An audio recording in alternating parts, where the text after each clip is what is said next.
Hi hello good evening. സുഖമാണോ? എന്തൊക്കെയുണ്ട് വിശേഷം? ഇന്നത്തെ യാത്ര എടക്കൽ കേവ്സിലോട്ടായിരുന്നു. 1.5 കിലോമീറ്റർ നടക്കാൻ പറ്റുമെന്ന് ചോദിച്ചു. സാധാ വഴിയല്ലേ, നടക്കാന്ന് യെസ് പറഞ്ഞത് മാത്രം അറിയാം.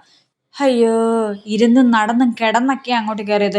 ഇതുപോലുള്ള വഴികളാണ്, ഇങ്ങനെ സ്റ്റെപ്പ്, പിന്നെ പാറയുടെ ഇടയിൽ കൂടെ ഒരു ചെറുതായിട്ട് ഒരു അഡ്വഞ്ചർ ട്രിപ്പ് പോലെ. അങ്ങനെ ആഗ്രഹിക്കുന്നവർക്ക് ഈ ഇടയ്ക്കൽ കേവ്സിലോട്ട് പോകാം കേട്ടോ. നടക്കാൻ കുറച്ച് ദൂരമുണ്ട്. ഞങ്ങൾ ഇച്ചിരി പാടുപെട്ട്. അതിൽ നല്ല ഫ്രീ ആയിട്ട് നടക്കാൻ പറ്റിയ അണ്ണനായിരുന്നു നല്ല കൂളായിട്ട് നടന്നത്. 50 രൂപയാണ് എൻട്രി ഫീസ്. ഇതിനകത്തേക്ക് കയറി ചെല്ലുന്ന സമയത്ത് വർഷങ്ങൾക്ക് മുമ്പ്, നൂറ്റാണ്ടുകൾക്ക് മുമ്പ് ഇവിടെ താമസിച്ചിരുന്ന ആൾക്കാർ ഉപയോഗിച്ചിരുന്ന ഭാഷകൾ, അവർ കമ്മ്യൂണിക്കേറ്റ് ചെയ്തിരുന്നത്, അവരാരാധിച്ചിരുന്ന ദൈവം, അങ്ങനെയുള്ളതെല്ലാം ഇവിടെ കൊത്തി വെച്ചിട്ടുണ്ട്. അതെല്ലാം അവർ നന്നായിട്ട് ആ ഗൈഡ് പറഞ്ഞു തന്നിട്ടുണ്ടായിരുന്നേ.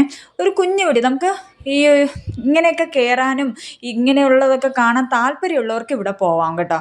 അപ്പോൾ ഇത്രയേ ഉള്ളൂ, ഒരു കുഞ്ഞു വീഡിയോ ആണ്. ഇഷ്ടപ്പെടുകയാണെങ്കിൽ ലൈക്ക് ചെയ്യണം, ഷെയർ ചെയ്യണം, സബ്സ്ക്രൈബും കൂടെ ചെയ്തേക്കണം. അപ്പോൾ ഇത്രയേ ഉള്ളൂ. Okay, bye, കാണാമേ.